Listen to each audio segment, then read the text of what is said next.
False flag cyber attacks mimic state actors, especially Chinese state actors. Chinese intelligence services are prospecting U.S. Navy contractors. Russia's Fancy Bear continues its worldwide phishing campaign. ISIS claims the career criminal responsible for the Strasbourg Christmas market killings as one of its soldiers. And a bogus bomb threat is being circulated by email. Call the technique boomstortion.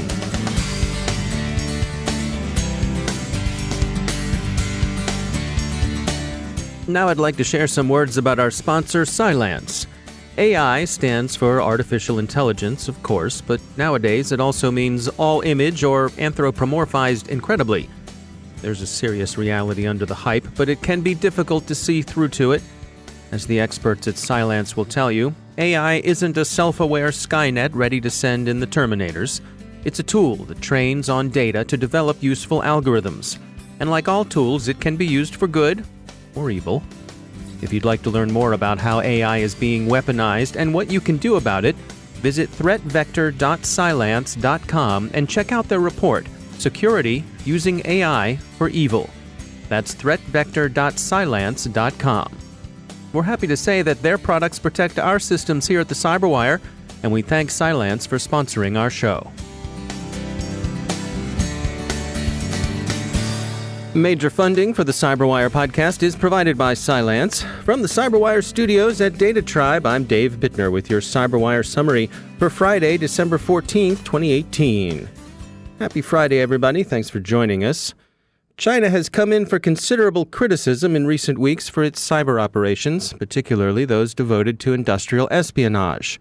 It's displaced, at least for now, Russia as the prime adversary in American policymakers' public statements, as we've heard this week in testimony and comment before the U.S. Senate Judiciary Committee. That China is an assertive, indeed aggressive cyber power isn't really open to serious question, but criminals are increasingly flying Chinese false flags in attacks that have little or nothing to do with Beijing. Fifth Domain notes that this is an attractive ploy for criminals interested in deflecting attention from themselves. It's particularly easy to sail under false Chinese colors, not only because a lot of people are disposed now to believe that if it's hacking, it's probably China, but because Chinese intelligence services commonly make use of widely available tools that many criminal hackers can get their hands on. Attacks in Russia also suggest that criminals are trying to pass themselves off as intelligence services, the better to deflect official suspicion. Researchers at security firm Cylance say that the recent attack on state-owned oil company Rosneft was framed to look like a nation-state attack. In reality, the hackers in that case were just criminals. That said, there are surely nation-state campaigns afoot. China is probing U.S. Navy contractors, the Wall Street Journal reports, looking for all manner of detail about naval technology. And Russia's Fancy Bear is still fishing widely in foreign governments' ponds. Non-state actors are reappearing during this holiday season, too. ISIS has for some time been relatively quiet in cyberspace, but its propaganda arm this week hailed the Strasbourg Christmas market murderer as one of its soldiers. The terrorist, killed by police, was apparently radicalized in prison. Whether ISIS played a role in inspiring him or is simply retrospectively and opportunistically claiming responsibility is unclear, but the terror group, as always, is attentive to the seasons in its propaganda. A fake bomb threat is being used to extort Bitcoin from businesses, mostly in the U.S. and Canada. Several businesses closed and evacuated their offices, but no bombs were found. The threats are being distributed with a demand for $20,000 in Bitcoin, payable by close of business. The subject line of the shakedown email is Hollywood-esque, think twice, things like that.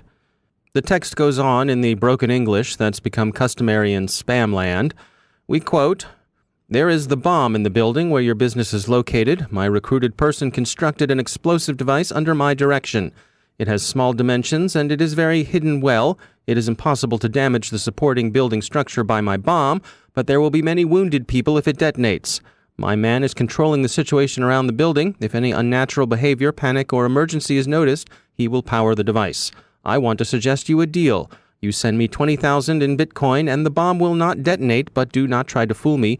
I warrant you that I have to call off my man solely after 3 confirmations in blockchain network. The poorly worded email threats bear the common usage and grammatical markers of spam, but it's just badly done.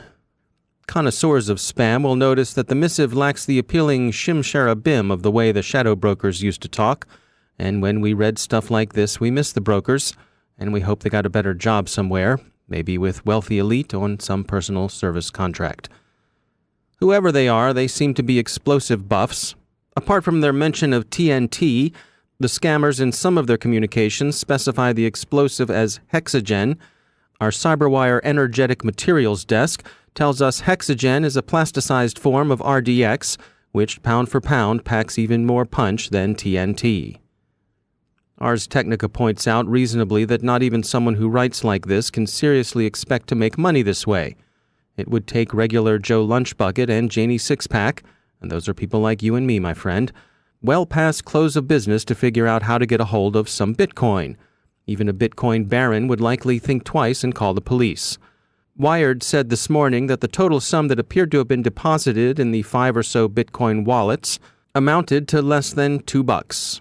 So if you follow Ars in their speculation, it would seem that either the goons behind the keyboard haven't thought this one through, always a possibility in the underworld, or they're doing it for the lulz, or they're actually just interested in disruption.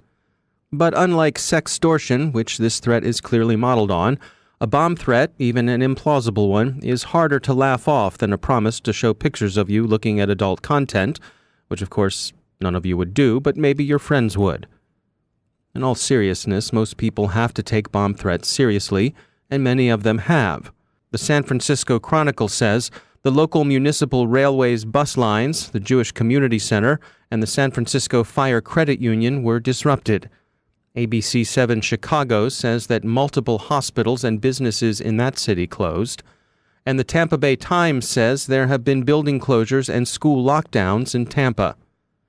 Do what you need to do to keep your people safe, but take comfort from the fact that major police departments across North America are calling this one a hoax. The U.S. Department of Homeland Security's National Cybersecurity and Communications Integration Center, the NCIC, part of the Cybersecurity and Infrastructure Security Agency, says this is a worldwide campaign. They recommend you do 3 things if you get this email. First, don't respond or try to contact the sender. Second, don't pay the ransom. And third, report the email to the FBI's Internet Crime Complaint Center or your local FBI office. A writer posting over at the SANS Institute suggests boomstortion or bombstortion as a name for this kind of caper. We're going to go with boomstortion.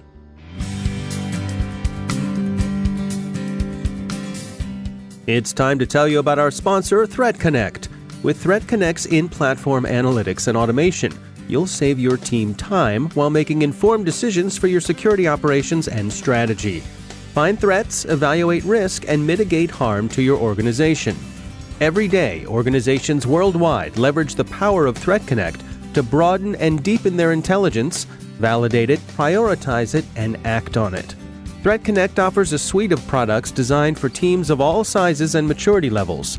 Built on the ThreatConnect platform, the products provide adaptability as your organization changes and grows. Want to learn more? Check out their newest white paper titled Threat Intelligence Platforms, Open Source versus Commercial. As a member of a maturing security team evaluating threat intelligence platforms, or TIP, you may be asking yourself whether you should use an open source solution like a malware information sharing platform, or MISP, or buy a TIP from one of the many vendors offering solutions. In this white paper, ThreatConnect explains the key technical and economic considerations every security team needs to make when evaluating threat intel solutions to help you determine which is right for your team. To read the paper, visit threatconnect.com/cyberwire. That's threatconnect.com/cyberwire. And we thank ThreatConnect for sponsoring our show.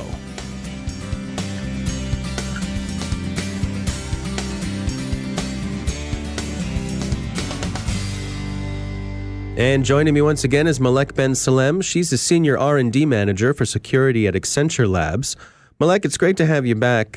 We wanted to touch today on some vulnerabilities with smart speakers, specifically ways that they can misinterpret commands. What do we need to know today? I think a lot of people by now have heard about adversarial examples against computer vision systems, particularly those that are being used by self-driving cars, where you can have the vision system misinterpret a signage. If they see a stop sign, sometimes that can be misinterpreted as a speed limit sign by adding some perturbation to the image that they see. Well, a similar thing happens also with smart speakers that are listening to voice commands. So you can issue a voice command to, your Alexa or your Google Assistant or your Apple Siri, and there's a possibility for the attacker to add noise that can be misinterpreted by that system as a real command. Now, we've seen this before with something called the dolphin attack, where that noise is added, it gets misinterpreted. There is some illegitimate action that happens that is taken by Alexa or Siri, etc. But in that case, the noise is heard by the user. So they may be aware that something wrong is happening. What we're talking about here is that noise can be designed or engineered in a way that it looks or it sounds very normal. You can embed it, let's say, within a song.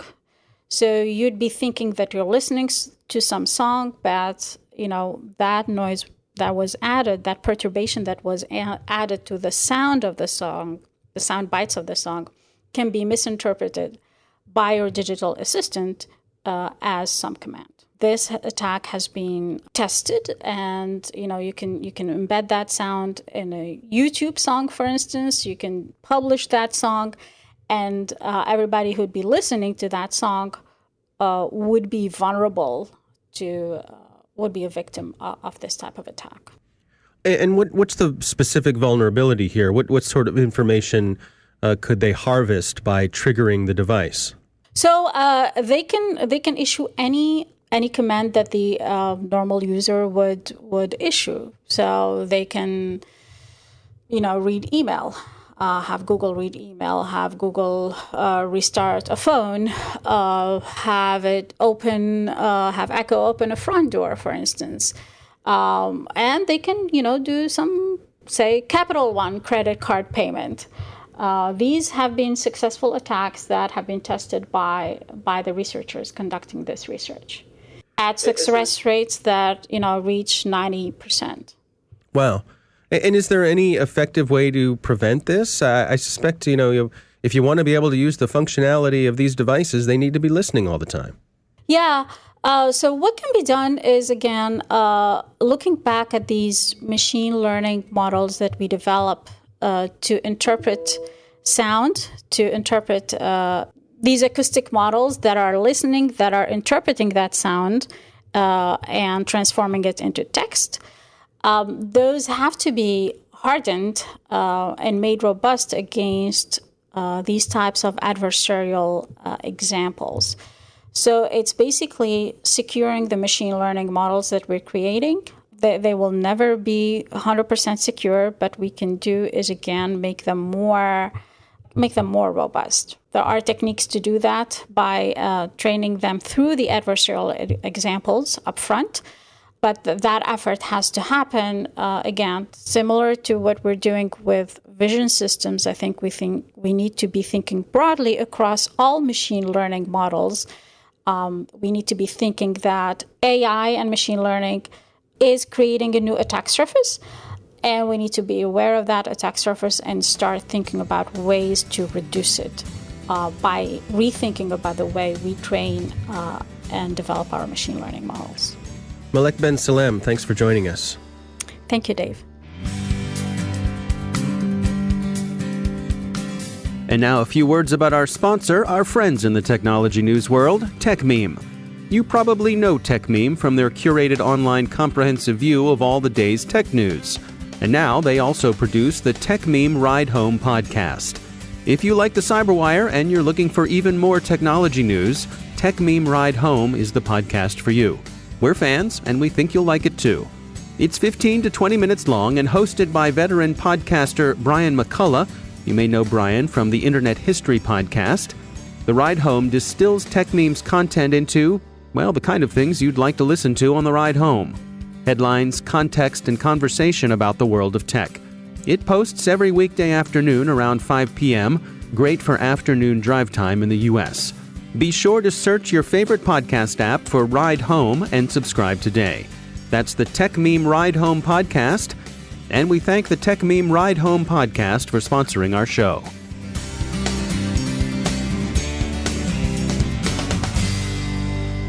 My guest today is Laura Noreen. She's Director of Research at Obsidian Security, a company building machine learning-based technologies to support enterprise security, where she focuses on data science, ethics, and human-centered design. Data science, as probably anyone who's ever done it knows, it's a very, very important part of a product build, but it has to follow engineering build. So a lot of what we work on is getting the engineering right. And then once we've kind of built our infrastructure and built our pipelines, which are designed for data science purposes, then we get to start ingesting data and building models around that data. And so at what point does the importance of ethics come into play? So in my opinion, ethics comes in pretty much throughout. And it actually really is helpful if the data science team has been involved in building some of the engineering infrastructure, because what we want to aim to do is to be able to ask questions about the broader impacts of the technology that we're building. And this would apply to any technology firm. Essentially, technologists are kind of world makers, world builders. They're shaping the way that people are able to inhabit the world. And of course, they're companies, so they're aimed at a particular corporate purpose or set of purposes, but they typically aren't asked to think about broader social impacts because it's not in the day-to-day operations of how companies work. But we are starting to ask those questions very early. And cybersecurity is a particularly interesting area in which to do this because we're pitting something that's very important, security, which is usually afforded at the collective level. You do security for an entire company or an entire country. That's what we're in the business of doing. And that is often perceived as being at odds with individual privacy.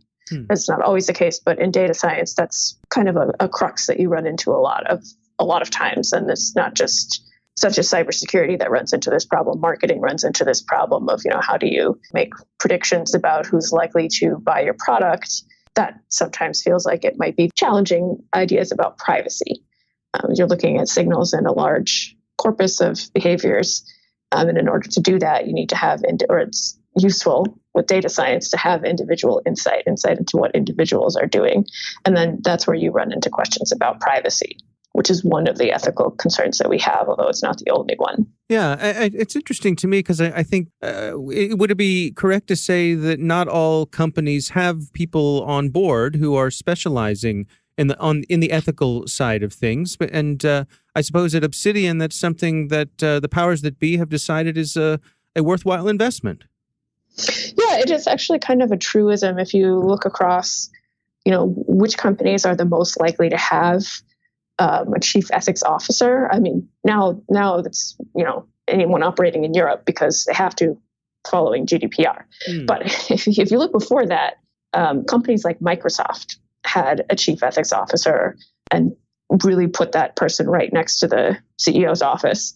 It's older companies that have made a few mistakes and have run into some significant regulatory hurdles. Companies that are older have usually been the ones that have these ethics roles in them. And it's usually because their technology has run out ahead of themselves, or the business decisions they're making have kind of gotten ahead of where regulations are, and then the regulation catches up and it's costly.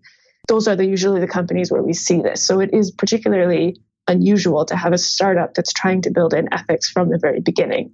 Within the organization itself, is there a natural, I suppose, almost healthy tension within of, I can imagine the marketing folks want to achieve certain things, the technology folks want to achieve certain things, and so I could see there being push-pull between those even the legal department, between them and what you're tasked with doing? Yes. I mean, legal tends to be very interested in compliance, which is great. Compliance, any law is always reactive to a situation, so it tends to lag a little bit behind what an ethicist might want to do. So legal isn't necessarily antagonistic to ethics. It's really, they're not the same. Legal is usually fairly supportive of what we're trying to do, though it may take some education to get on the same page about what each goal is. But it is important to point out that legal compliance and ethical principles are not the same. Ethics is always, or the beauty of the strength of ethics is that it's a set of principles that can be forward-looking, not just reactive. Now, what is your advice for companies that are either just starting up and want to get a handle on this, or perhaps just want to, it's something that they feel as though they've neglected? What's a way to approach this when someone's coming at it for the first time? I would recommend approaching it both from the top down and from the bottom up. So you want to have leadership really taking this seriously and able to hear from the data scientists, from the engineers, when things might be getting a little creepy. So we have kind of created a reporting structure where if anyone on any of those teams sees something that's like, as it turns out, you can actually learn a lot about what's going on in a company by reading a file name.